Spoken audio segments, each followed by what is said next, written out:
otros temas, a dos amigos, a dos maestros, a dos miembros de la familia Sin Censura. Saludo al maestro Jaime Hernández, editor de la Jornada Sin Fronteras en el gran periódico La Jornada. Jaime, te saludo con mucho gusto. ¿Cómo estás? Don Vicente, buen día tenga usted en este viernes soleado en la Ciudad de México. Ándele, igualmente, mi querido Jaime. Y también saludo al maestro José Alfredo Gutiérrez Falcón, escritor y máster en Derecho Comunitario Europeo. ¿Cómo estás, José Alfredo? Te saludo con mucho gusto. Hola Vicente, encantado como siempre de estar contigo y pues bueno, con don Jaime Hernández, destacado investigador y columnista, encantado de estar con ustedes. Bueno, pues vámonos tendidos como bandidos, nada más por no dejar. ¿Cómo ven al cínico de Felipe Calderón tratando de defenderse a través de otras personas? Él no publica, no escribe nada de su autoría en redes sociales todavía sobre lo que dijo Arturo Saldívar. Ahora nos retuitea una columna publicada en el periódico Reforma, como nos ha retuiteado la respuesta molesta de Margarita Zavala, su esposa, ante lo que dijo el ministro presidente de la Suprema Corte de Justicia de la Nación. Pues de ese tamaño el personaje, muy chiquito, mi querido Jaime. Pues sí, y esto revela hasta qué punto Felipe Calderón logró cooptar las voluntades de muchísimos columnistas y periodistas. Yo creo que casi en la misma escala que lo hizo en su momento Echeverría, por ejemplo, o Carlos Salinas de Gortari. Felipe Calderón creó y nutrió profusamente, los nutrió bastante bien, los consintió bastante a estos columnistas que convirtió en cortesanos de su presidencia, ¿no? Y por eso no me extraña que, a pesar de que Felipe Calderón ya lleva tiempo sin el poder, pues sigue gozando de estas lealtades, porque créeme que muchos periodistas se enriquecieron durante la presidencia de Felipe Calderón, y por ello mismo Felipe Calderón tiene el poder de doblegar voluntades, de seguir diciéndoles: acuérdate que yo te apoyé, acuérdate que gracias a mí conseguiste contratos jugosos. Así es que no me extraña que utilice a sus cortesanos, como todos los que están escribiendo a su favor, para tratar de desactivar esta bomba que le lanzó Arturo Saldívar. Esto sigue formando parte. Fíjate, si Carlos Salinas de Gortari sigue proyectando una larga sombra en los medios de comunicación como Reforma, pues Felipe Calderón lo sigue haciendo también en medios como el Reforma o también con el Universal, ¿no? Donde, por ejemplo, su esposa sigue teniendo una columna política. Así es que no me extraña, y por fortuna, digamos que ya estamos en una nueva era, en una nueva etapa. Y la gran pregunta que yo me hago, Vicente, como periodista, es aquella famosa frase de: hemos acabado con el antiguo régimen. Ahora la pregunta es: ¿seremos capaces de defendernos, o será capaz el antiguo régimen todavía de acabar con nosotros? Entonces seguimos en esa batalla, y por eso no me extraña que se defienda con uñas y dientes, porque sabe perfectamente las consecuencias legales y políticas que le pueden caer encima.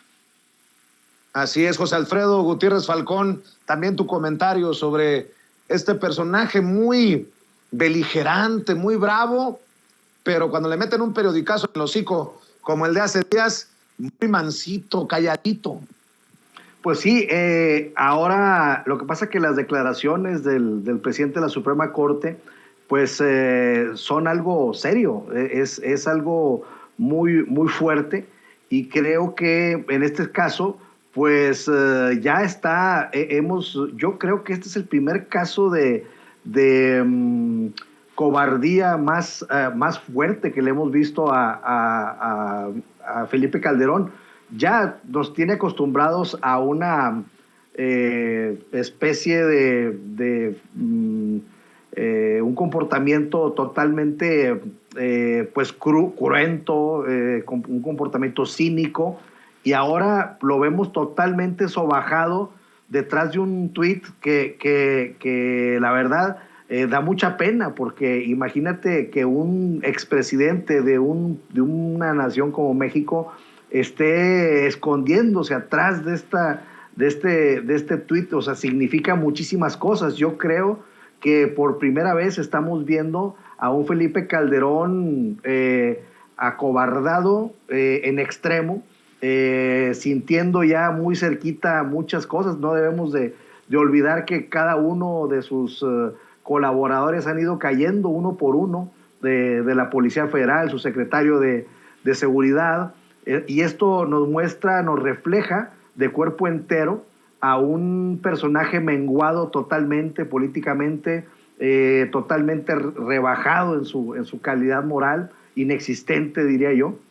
Y esto pues es el reflejo de que vimos en esta red social que se llama Twitter, y pues ya estamos viendo una debacle, yo creo, de tanto Felipe Calderón y pues también de Margarita Zavala, que hace apenas 15 días todavía andaban dándole duro ahí al tema de la casa de Houston, y de repente les cae este balde de agua fría, que aquí sí hay todos los fundamentos, y lo está denunciando ni más ni menos que el presidente de la Suprema Corte de Justicia de la Nación. Y en ese sentido, pues creo que los agarraron de bajada por completo, y ahora sí vamos a ver cómo empiezan a concretarse, a fundamentarse, a concatenarse todos estos hechos, todas estas pruebas circunstanciales de toda la operación que se hizo para tratar de ocultar,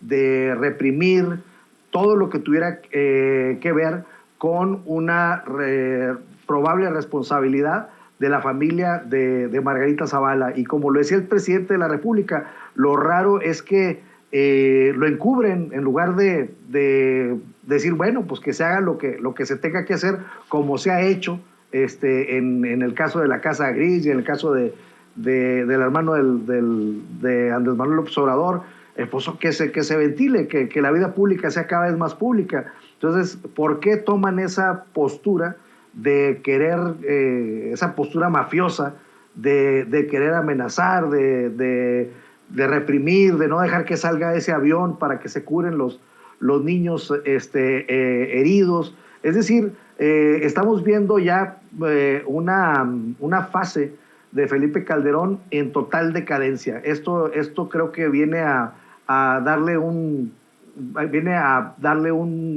martillazo al clavo de la lápida política de Felipe Calderón Hinojosa. ¿Y qué me dicen de personajes? Perdón, yo no tengo fijación con Loret, pero los que están utilizando a Loret lo utilizan como estandarte para decir que los periodistas estamos bajo ataque en México. Y mi querido Jaime Hernández, después de un tema tan serio, pues creo que queda hasta para el pitorreo esta fotografía que publica un político de Guerrero que dice: es un gusto saludar al periodista Carlos Loret en el Abierto Mexicano de Tenis, siempre bienvenido a Acapulco. En el mismo día en el que el periódico The Washington Post publica su foto y dice que los periodistas en México están bajo ataque.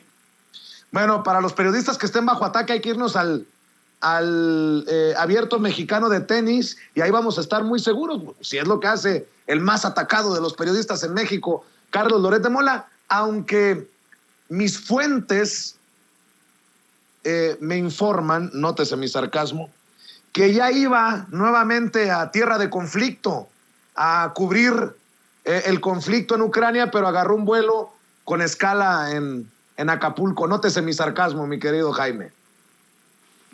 Sí, fíjate que te voy a ser muy franco, Yo, la verdad, te juro que no termino de entender cómo es posible, como un diario tan prestigioso como The Washington Post, que ha escrito quizá las páginas más interesantes en la historia, uno de los dueños, precisamente ahorita me acuerdo de su nombre, Graham, ahorita me acuerdo del nombre de Graham, Phil Graham, se llamaba Phil Graham. Tú sabes que Phil Graham,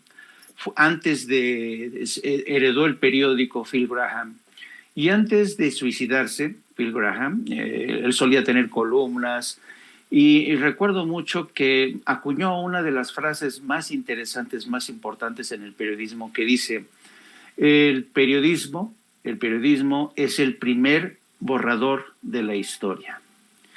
Y yo no me explico cómo un periódico que tiene esta trayectoria, después de suicidarse, lo hereda su esposa Katharine Graham, que realmente lo convierte en periódico de referencia con el escándalo del Watergate. Yo no me explico cómo ese periódico pudo haber caído tan bajo a la hora de entender a un país como México. La única explicación que tengo, y creo que es la más plausible, es que en este afán de Jeff Bezos, el nuevo dueño del Washington Post, que lo adquirió en el 2013, Jeff Bezos tiene la ambición de convertir The Washington Post en un periódico global. Pero claro, una cosa es decir: quiero que este periódico sea global, que se lea en español, en inglés, en francés, en italiano. Una cosa es tener esta ambición y otra cosa es realmente crear un periódico, Washington Post, que conecte con las necesidades, con la sensibilidad y con la realidad política, social, económica de un pueblo como México, que a pesar de que somos el vecino de Estados Unidos, a pesar de que estamos en avión, estamos a 3 horas de Washington, a pesar de ello y a pesar de que estamos en la época de las redes sociales, de la comunicación instantánea, el Washington Post sigue creyendo que Carlos Loret de Mola es el epítome de lo que es la libertad de expresión, ¿no? Y entonces eso te habla de la falta de, ya no diría de la poca profesionalismo, sino de la escasa escrupulosidad de Washington Post, porque tienen aquí 2 corresponsales. Los corresponsales no pudieron haber llamado a su departamento editorial, primero en español y luego en inglés, decirle: señores, creo que estamos haciendo aquí el ridículo, presentando como héroe, como paladín, como representante del periodismo más sacrificado, noble en México, a un farsante. Entonces, a mí me tiene muy desconcertado. Yo creo que The Washington Post está pagando en muchos sentidos una cuota muy alta en este afán de convertirse en un periódico global, y creo que el que abraza, como dicen, el que abraza mucho, aprieta poco. Entonces yo creo que eso es lo que está pasando con The Washington Post. Lo lamento muchísimo, de verdad, lo lamento muchísimo, porque además no es justo que por el error, la equivocación, la miopía de unos pocos paguen el conjunto de un periódico que reúne realmente a unos de los mejores opinadores, periodistas. Es decir, no por culpa de Carlos Loret de Mola vamos a crucificar al resto de periodistas que de verdad se merecen mucho respeto. Pero, insisto, yo creo que este es un tema, ya desde mi punto de vista, están escribiendo en tiempo real el Washington Post uno de los capítulos más oscuros, más incomprensibles en la larga trayectoria de este periódico, que ha sido quizá uno de los periódicos más respetados, de mayor referencia internacional, querido Vicente. Pues ahí está José Alfredo Gutiérrez Falcón, el periodista más atacado de México, el emblema de la oposición, pues en el Abierto Mexicano de tenis, y no se veía muy preocupado, que digamos, si no es que lo quiera ver en una esquina llorando, pero no la chinguen.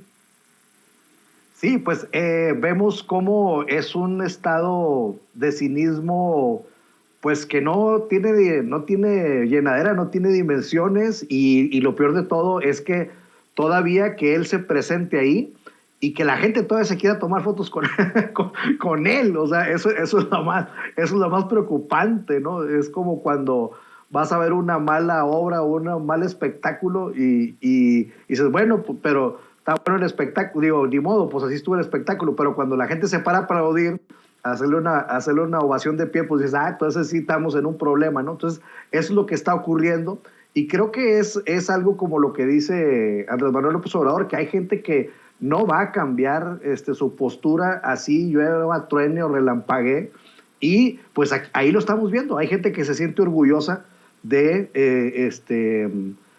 tomarse una foto con Loret, ¿no? Entonces, después de todo lo que ha ocurrido, porque hay gente que lo admira por simplemente atacar al presidente de cualquier manera. Yo creo que de ahí viene la admiración por este personaje, y pues de esa forma pues sigue siendo uno de los golpeadores. Y en el caso del Washington Post, pues vemos cómo el cambio de propietario, el cambio de accionistas, etcétera, pues sí le vino a afectar, ¿no?, a este medio que era muy prestigiado. Y pues aquí en México tenemos un ejemplo, toda proporción guardada, cuando ya no está don Julio Scherer, pues ya prácticamente el proceso se convierte en una cosa totalmente diferente a la que nosotros esperábamos domingo a domingo para estar pues yendo a comprar esta revista. Entonces, pues yo siento que es un parteaguas, es una hora de definiciones, citando otra vez a nuestro presidente Andrés Manuel López Obrador, en donde ya no caben medias tintas, y ahí es donde estamos viendo una lucha entre dos poderes que siempre se ha dado, el liberal y el conservador, y pues en ese orden de ideas es donde hay que ir acomodando las cosas, y pues saber que los conservadores son pues muy duros, no les entra ni el hacha, ¿no?, en la cabeza, y entonces pues bueno, tenemos que contar con esto y saber que hay un grupo ahí, quizá cada vez más reducido, pero siguen estando ahí de manera pues monolítica, aguantando y haciendo héroes a quienes son totalmente personajes deplorables. Déjenme preguntarles su opinión acerca de la situación en Ucrania y las maniobras militares de Rusia precisamente en aquel país. Y se los voy a preguntar desde esta perspectiva, y le voy a pedir a mi equipo de producción, a don David, que nos proyecte la cuenta de Twitter del respetado Julián Macías Tobar, activista contra la desinformación, quien desde su trinchera Pandemia Digital ha dado cátedra en muchas ocasiones aquí en Sin Censura, y la sigue dando en otros medios también, sobre el nivel de infodemia que nos ataca. Y sobre todo en estos momentos de conflicto hay medios de comunicación que están quedando en ridículo. Él los está exhibiendo, y esto refleja la gran necesidad, la gran responsabilidad de que las audiencias cuiden dónde se informan. Me voy a ir paso por paso. Por ejemplo, dice Julián Macías, pues no está el horno para bollos para que en el programa de Susana Griso pongan imágenes de un videojuego como si fueran bombardeos reales. Se trata del juego Arma 3, y pone el link para que las personas que lo siguen en Twitter vean cómo se usa este video del juego como si fuera real. Esto lo escribió ayer Julián Macías Tobar. También dice, el telediario de Antena 3, el más visto en España, abre la noticia de bombardeos de Rusia sobre Ucrania con imágenes de una explosión en Tianjin, China, de 2015. ¿Quién da más? También usaron imágenes de un videojuego en el programa con más audiencia de la mañana, y hace un hashtag, apaga la tele. También escribe Julián Macías, el videojuego del que señalaba tuvo a más de 177,000 personas en directo. Millones de personas vieron durante horas un videojuego de guerra en un Facebook Live con el anuncio de Breaking News y el titular de que los aviones rusos bombardeaban Ucrania, mientras Facebook cobra anuncios de empresas como Colgate. Twitter también permitió a decenas de usuarios que publicaran el video como si fuera real. aún siguen estando varias publicaciones como si el juego fuera un bombardeo real de Rusia sobre poblaciones de Ucrania. Por eso le pido que esté al pendiente. Y yo agradezco que Julián Macías Tobar esté haciendo este trabajo desde sus trincheras digitales, porque de otra manera, pues muchas personas se tragarían completita esta basofia de cobertura de muchos medios de comunicación en esta guerra de narrativas por lo que ocurre al otro lado del mundo, Jaime Hernández. Sí, yo tengo que confesar que en el curso de los últimos días, a mí, tú sabes que yo he sido enviado especial perdón. ¿Aló? ¿Me escuchan? No, te iba a comentar, querido Vicente, que en el curso de los últimos días en el que yo he estado asomándome a lo que está Ucrania, yo he visto realmente con un sentimiento de tristeza, esa es la palabra, la guerra de desinformación que se ha instalado hacia ambos lados del espectro. Encuentro que se ha creado un ambiente tan tóxico, que no puedes hablar en claro, ofrecer información fidedigna sin que te ataquen, sin que te acusen de ser filorruso o filogringo, ¿no? O rusófobo o estar en contra. Mira, yo tengo este cuadro que es producto de una de las primeras coberturas que yo hice hace muchos años. Este cuadro, como tú podrás ver, son soldados que llevan a la espalda televisiones, ¿no? ¿Y qué es lo que quiso decir el artista cuando realiza ese cuadro? Dice, no, pues la guerra se ve a través de la televisión, a través de los grandes medios de comunicación. Y yo estoy seguro de que mucha gente puede observar desde el confort de su sala de estar estas imágenes de soldados que de forma virtual ellos están viendo cómo se mueven, pero solamente a través de la televisión. Bueno, hasta ahí parte de mi primera parte del argumento. Hace escasos minutos, Vicente, yo tuve una conversación con un par de diplomáticos de muy alto nivel de Alemania, Inglaterra, y otro de España. Y hace unos momentos también hubo una comunicación de algunos diplomáticos de la Unión Europea con parte del gabinete del señor Zelensky. Bueno, lo contaron y no tengo por qué no creerles, son gente serias, es que están realmente desesperados en Kiev y que le están pidiendo a Estados Unidos y la Unión Europea que se pongan de acuerdo para crear una zona de exclusión aérea sobre Kiev. Pero claro, si los europeos y Estados Unidos acuerdan poner una zona de exclusión aérea sobre Kiev, Rusia se va a encabronar, ¿no? Y entonces se pueden meter todos en un problema. Y también están pidiendo más armamento, y hay que decir en este tema del armamento que solamente países como Inglaterra, Estados Unidos y no me acuerdo qué otro país les decidió aportar armamentos, pero la Unión Europea nunca alcanzó el consenso necesario para enviar las armas que necesitaba Ucrania. Pero dicho esto, ¿de qué sirven estas toneladas de armamento si Ucrania está siendo atacada desde los 4 frentes? Y el pronóstico, que también me compartió parte del pronóstico que ya tiene Estados Unidos y que se los transmitieron a ellos, es que va a caer Ucrania en cuestión de días. Y la gran preocupación que tienen todos ellos es que el presidente de Ucrania no va a ceder. Entonces, ¿qué es lo que puede pasar? ¿Qué es lo que puede hacer? El pronóstico que me dicen que el presidente de Ucrania va a quedarse hasta el último. Entonces, vamos a ver muy posiblemente, un escenario similar al que ocurrió en 1973 en Santiago de Chile, cuando los propios militares fueron los que asesinaron a Salvador Allende. Yo creo que para la gente de izquierda que ha estado apoyando de manera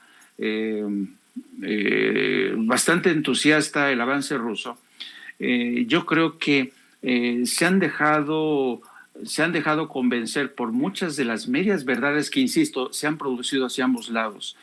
En el curso de las últimas horas también Putin pidió a los militares ucranianos que depongan las armas y que entreguen al gobierno del señor Zelensky. Entonces, yo creo que estamos a días, y la única conclusión que saco yo de todo esto, Vicente, es que casi 5 millones de personas están huyendo hacia Polonia, Hungría, Rumanía en estos momentos.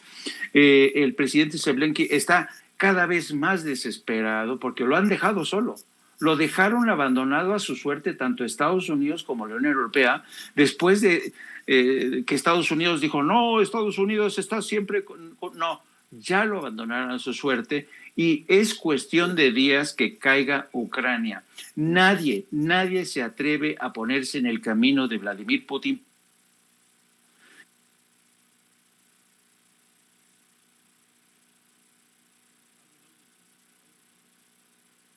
Pero te seguimos escuchando. Bueno, tienen pavor, y esto me lo confesaron estos altos funcionarios de gobiernos alemanes con los que yo he estado manteniendo contacto todos los días. Mira, yo como reportero, Vicente, procuro siempre no tragarme lo que escucho en medios masivos. No, yo consulto con fuentes directas, consulto con historiadores serios. Y eso me ha costado, claro. Eso me ha costado mucho entre algunos seguidores a que me dicen, no, tú tienes una versión muy parcial, eres un progringo, Rusia no tiene la culpa. Y yo digo, bueno, yo no voy a convencer a nadie, ¿no? Estamos viviendo quizá una de las guerras que se está ensañando con millones de seres humanos, que es la parte que a mí más me jode, más me afecta. Y lo único que te quiero decir es que acuérdate lo que te estoy diciendo. Cuestión de días para que caiga Ucrania ante el abandono de la comunidad internacional, la Unión Europea y Estados Unidos. José Alfredo Gutiérrez Falcón, ¿cómo ves tú la situación? Bueno, empezaba el comentario con esta simulación, con este videojuego. Y pues bueno, es difícil no hilar ese comentario con el hecho de que Volodymyr Zelensky pues es un comediante, es un actor que llegó con un impacto mediático en cuando la gente pues estaba muy resguardada en su casa porque ya venía la contingencia y creo que fue un golpe de popularidad lo que él tuvo y imposible no relacionar eso con el actor Ronald Reagan, que llega a ser presidente de Estados Unidos, y imposible dejar de pensar en un candidato construido por los medios, por un multimillonario ucraniano, que lo respaldó para llegar a la presidencia de su país. Y entonces también estamos viendo la construcción de una candidatura que se hizo a través de un programa cómico en donde él hacía las veces de un presidente de su país. Entonces, ahí hay una dosis de frivolidad pues extrema, creo yo, ¿no? Donde un comediante llega, claro que en un país democrático se puede, pero llega esta persona, lo que hacía de manera cómica, pues resulta que lo hace ahora de manera real y llega a la presidencia de su país en 1919 con una aprobación, con una votación del 73%. El error que creo yo que comete él es que con esa legitimidad con la que llega, con ese número de votantes que llega, se pone de tapete con la OTAN y con la Unión Europea, ya habiendo un crecimiento de la OTAN en esa parte de Europa del Este, y pues le pone la cereza en el pastel y se hace muy proclive a la OTAN, se hace muy proclive a Estados Unidos, y pues ya había habido mucho armamento ahí enviado por los aliados en la mera frontera con Rusia, y esto me hace recordar pues la crisis de los misiles en el momento más álgido de la Guerra Fría, cuando la Unión Soviética envía misiles o envía misiles hacia Cuba que no llegaron, pero fue un momento de crisis fuertísimo. Entonces, pues Vladimir Putin dice, bueno, pues ¿qué harían ustedes si Rusia pone misiles en Canadá y en México apuntando hacia Estados Unidos, ¿no? Entonces, ya venía cocinándose esta situación. Creo que esta persona, con la falta de experiencia política, militar y de todo tipo en el gobierno, pues comete el grave error de decir, bueno, pues ahora yo voy a promover más la alianza con la OTAN, voy a promover más mi integración con la Unión Europea, y esto pues definitivamente crispa los ánimos. Ahora, la postura de México ha sido muy clara, que está en contra de la invasión a Ucrania, pero el antecedente es muy interesante, porque nosotros no lo conocíamos, hasta apenas ahora empezamos a tener algo de información al respecto. De todas las veces, Noam Chomsky lo está diciendo, lo ha dicho en una entrevista, que todas las vías diplomáticas que Rusia presentó ante la ONU, ante la comunidad internacional, pues no fueron atendidas, y se siguió armando a Ucrania, entonces, por parte de la OTAN y por parte de Estados Unidos. Entonces, pues bueno, esta es una reacción que sí es ilegal, va contra el derecho internacional, pero sí es interesante analizar el dislate del presidente ucraniano, porque él pudo haber tomado una postura ecléctica entre las dos hegemonías y salir beneficiado, pero al momento de que se entrega por completo a los Estados Unidos, pues ahí es donde pierde, y ahora resulta que a los que se les puso de tapete, pues ya lo dejaron totalmente abandonado. Eso demuestra claramente que fue un error, no supo sacar provecho de esa circunstancia, que México se ha caracterizado por sacar provecho siempre de las circunstancias geopolíticas. Claro, no estamos hablando del periodo neoliberal, estamos hablando de la Cuarta Transformación y de antes del periodo de los gobiernos neoliberales. Y creo que a Zelensky le ha faltado muchísimo asesoría, le ha faltado muchísima pues tacto político internacional, y su error fue entregarse por completo a los poderes hegemónicos, y se entiende por qué occidentales, porque pues es una persona creada y hecho su imagen en uno de los medios que precisamente pues dominan el espectro mediático internacional. Y bueno, ya que estamos hablando también de medios, ¿por qué no cerramos con esta declaración del presidente Andrés Manuel López Obrador, que hoy volvió a mencionar el avión presidencial, y hoy volvió a meterle un coscorrón a esos que lo han criticado por buscar vender, todavía sin éxito, ese avión, ese palacete que vuela, que le compró Felipe Calderón a Enrique Peña Nieto y que usó a sus anchas el copetón del Estado de México. El presidente reclama. ¿Y por qué nadie dijo algo? ¿Por qué callaron cuando se compró el avión presidencial? Esta es una muy interesante parte de la mañanera, porque además dice el presidente que si no, lo va a terminar en el Aeropuerto Internacional Felipe Ángeles y va a ser donado el avión presidencial. Estas son las declaraciones del presidente, y vamos a cerrar con las opiniones de Jaime Hernández y José Alfredo Gutiérrez Falcón. Gracias, presidente. Benito Jiménez, de Reforma. El 10 de febrero, presidente, de 2020, el fiscal general le entregó un cheque por 2,000 millones de pesos. Entonces se dijo que era para el tema de pagar los premios de la rifa del avión presidencial. Al final, pues ese dinero, según la auditoría superior de la Federación, se regresó al Infonavit para pagar daños de un tercero. ¿Qué significó entonces ese evento, presidente? Si nos puede explicar la entrega de este cheque que al final pues se devolvió al Infonavit según la auditoría. Bueno, sí, se entregó ese dinero, el fiscal nos entregó ese dinero, 2,000 millones de pesos, y luego se demostró que no era el procedimiento legal correcto y que había que entregar ese dinero al Infonavit y se acordó que ese dinero se utilizara para entregar créditos a familias pobres que pudieran tener sus viviendas. Y así se está aplicando ese dinero. Y en el caso de la rifa del avión ya no fue necesario porque se vendieron la mayor parte de los boletos y se entregaron todos los premios.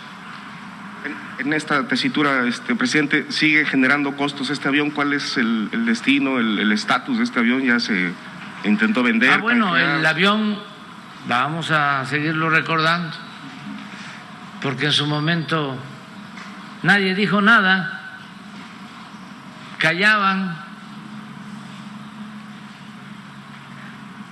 guardaban silencio, pero se permitió que Calderón le dejara comprado un avión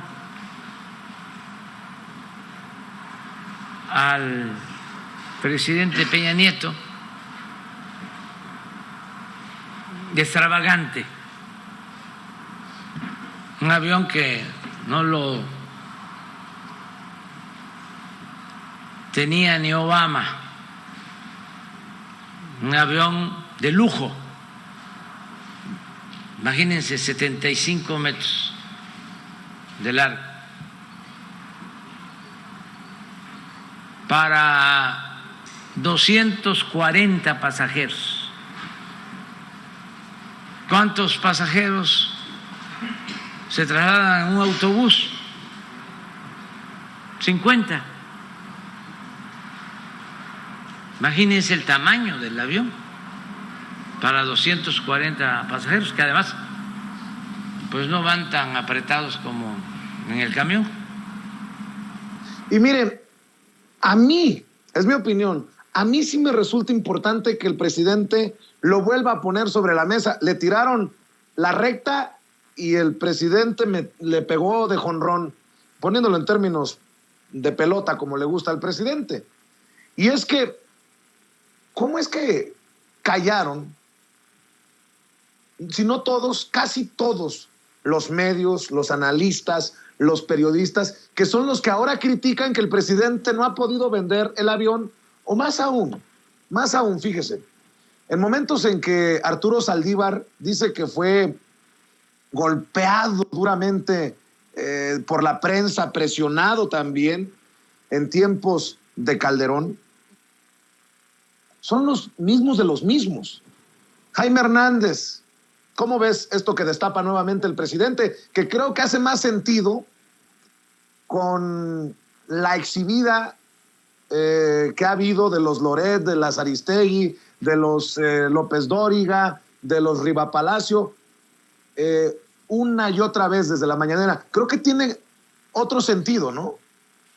Sí, porque yo creo que, mira, yo creo que para mí la historia del TP-01, el avión presidencial de lujo, como dicen que no tenían Obama, desde mi punto de vista, Vicente, es quizá la mejor metáfora que hay sobre los lujos, los excesos que se tuvieron durante la época del PRI y del PAN. Porque quizá el TP-01, insisto, es el símbolo de esos excesos, ¿no? De esas era en la que no había rendición de cuentas, en la que el gobierno del PRI, el gobierno del PAN hacían lo que se les pegaba la gana.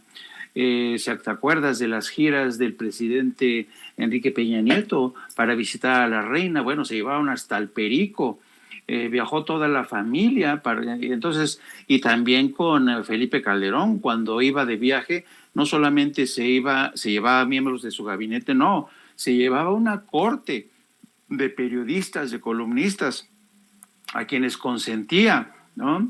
Entonces, entonces estos excesos se convirtieron en la nueva normalidad de esa época, ¿no? Yo recuerdo cuando las interparlamentarias, por ejemplo, de México, Estados Unidos, se convertían en el mejor pretexto para que los congresistas mexicanos se fueran de shopping, ¿no? Y recuerdo, porque yo fui testigo de cómo en reuniones interparlamentarias entre España y México, los diputados del PRI agarraban, le pedían al embajador, al chofer prestado, se iban de briaga y de putas. O sea, esa era la realidad de abusos, de excesos de esa era, ¿no? Entonces, el hecho de que el presidente rechace ese símbolo de lo que fueron los excesos, para mí se me hace algo realmente encomiable, porque yo recuerdo que hasta hace poco uno de los grandes debates que se suscitó en Europa fue la idea de resucitar el debate a propósito de la ética que tenían que tener los gobernantes. Y, por supuesto, este debate que se dio en Europa no permeó en América Latina, y me atrevería a decir que ni siquiera permeó en países como España. Pero yo creo que ese debate sobre la ética, que es un debate filosófico existencial, es el que nos ha traído el presidente, y yo lo agradezco. Yo agradezco que haya ese debate ético sobre qué tipo de gobierno queremos, qué tipo de gobierno se permite tener un avión de lujo que nadie quiere comprar, porque, pues, ¿cómo vas a tener un avión así teniendo a más de 50 millones sumidos en la pobreza? Así es que, pero como dice el presidente, eso lo justificaba en los medios. ¿Por qué? Porque los medios eran parte del problema y nunca han sido parte de la solución. Eso es el problema que seguimos teniendo hoy mismo, Vicente. Y por eso medios como el tuyo siguen enfrentando estos ataques. Te dicen de todo, te dicen de chairo, te dicen que le boleas los zapatos al presidente, pero que el telón de fondo de este gran debate que tenemos ante nosotros es un debate de carácter político, pero también ético. Un debate que se tiene que dar no solamente entre la cúpula política, entre la oposición y sobre todo entre los medios de comunicación. Los medios de comunicación tenemos la obligación de hablar siempre, de estar siempre del lado de la verdad.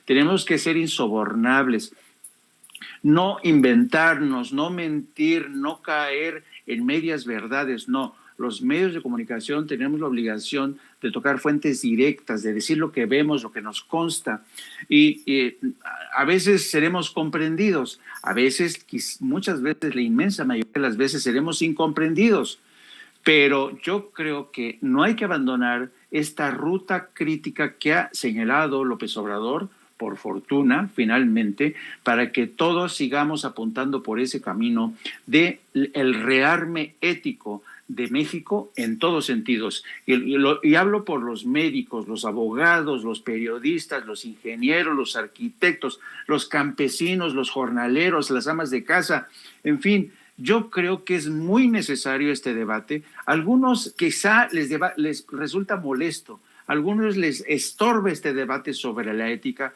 pero yo creo que nunca ha sido más necesario como hoy este debate sobre ética, moral y política.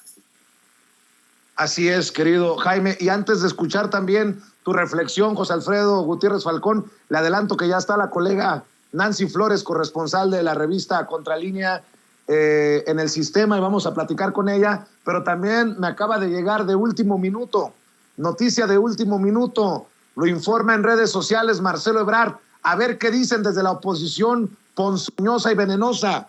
El presidente López Obrador ha dispuesto se realice vuelo especial de la Fuerza Aérea Mexicana a Rumania para transportar a las familias que estamos evacuando de Ucrania y desean ser repatriadas a nuestro país. Agradezco el apoyo del secretario Luis Crescencio Sandoval. Vuelo especial de la Fuerza Aérea Mexicana a Rumania para transportar a las familias que están evacuando de Ucrania y que deseen ser repatriadas a México. Por lo dispuesto por el presidente Andrés Manuel López Obrador, anuncia Marcelo Ebrard. José Alfredo Gutiérrez Falcón, tu reflexión para cerrar.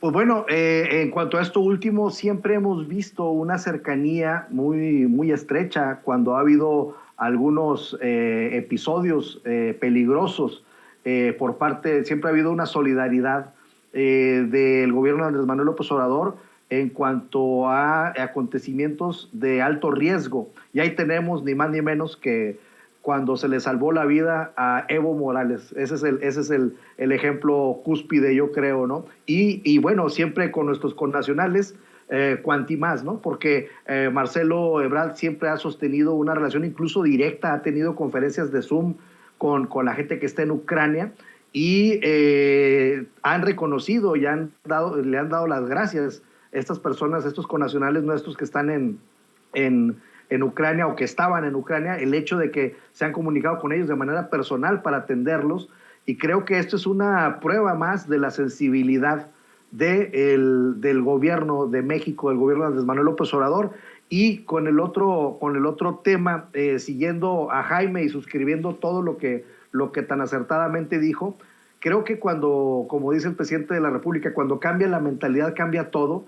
Y eso es lo que ha logrado Andrés Manuel López Obrador con este debate, entre otras cosas, sobre el avión presidencial. Antes eso se nos hacía normal, antes eso se nos hacía como que pues era lo común, y no reparábamos en los gastos, en las comparaciones entre, por ejemplo, esta aeronave con la de Estados Unidos o con la China o con la de Rusia. Y entonces esto nos ha hecho ir reflexionando, y la austeridad y el combate a la corrupción del gobierno y la aplicación de los recursos a los sectores más desfavorecidos, como los pueblos originarios y las clases y la base más amplia de la pirámide de nuestra sociedad, creo que esto nos ha sensibilizado mucho, y ahora ya nos cae el 20 de que es una aberración, de que, como decía Jaime, el avión es la muestra del exceso, de ya el vituperio. Y entonces ya estamos mucho más sensibles en este aspecto, y es porque el presidente de la República se decidió a ponerlo en el centro de la mesa el tema, y ahora pues tenemos una conciencia mucho más amplia, mucho más profunda, que bueno, los opositores, la derecha o la putrefacción de la política mexicana, pues todavía les sirve eso, todavía tienen tan poquito que argumentar que le andan royendo al hueso ahí, ¿no? A ver qué carnita le pueden sacar. Ya el avión presidencial ya es un hueso muy roído, ¿no? Entonces, tenemos que... Y ahora el avión presidencial va a pasar muy probablemente a esta empresa, que va a ser una empresa como paraestatal, que va a administrar estos bienes para que ahora le puedan sacar alguna utilidad. Entonces, pues bueno, es rarísimo que le cuestionen cuando pues otros fueron los que lo compraron, ese armatoste, ¿no? Entonces, pero pues bueno, es parte de las contradicciones que estamos viendo en el México actual, Vicente. Así es, mi querido José Alfredo, ¿por qué no cerramos invitando a la gente para que te apoye en tus trincheras? Sí, como no, muchas gracias. En Twitter estoy como @GutiérrezFalcón. Gracias, porque ya me están mandando tweets de esta exposición. Gracias a tu programa también, que me permite ese tipo de cosas. En Facebook estoy como J.A. Gutiérrez Falcón. Y bueno, próximamente vamos a estarnos especializando en un tema de micro, pequeña y mediana empresa, y ahí les vamos a estar dando también mucha información al respecto. Claro que sí, José Alfredo, estaremos al pendiente. Maestro Jaime Hernández, hay que invitar a la gente para que se sume también a tus esfuerzos.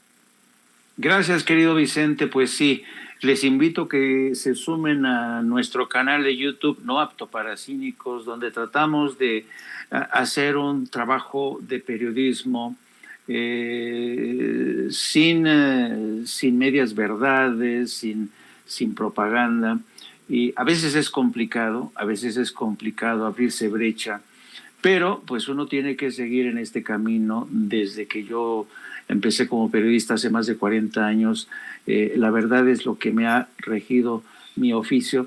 Así es que los invito a que se sumen a esto para abrir brecha, al igual que lo he hecho antes que nosotros, mucho antes que nosotros, nuestro querido Vicente Serrano, que yo a veces me veo como, ¿saben?, como esos carritos que va jalando el gran tractor, que es Vicente Serrano, y que de alguna manera él está abriendo esa brecha que yo creo que nos está haciendo muy bien a muchos. Y por eso yo creo, y no me canso de repetirlo, generosos son solo aquellos que tienen una visión de futuro, generosos solamente aquellos que son inteligentes, que no son mezquinos, y yo por eso tengo también que agradecer. Y también les invito para que me sigan a través de mis redes sociales, a través de @JaimeYo1 y también a través de nuestra sección de La Jornada Sin Fronteras del gran periódico La Jornada, donde estamos dando seguimiento en estos momentos del tema de la migración. Más de 5 millones se espera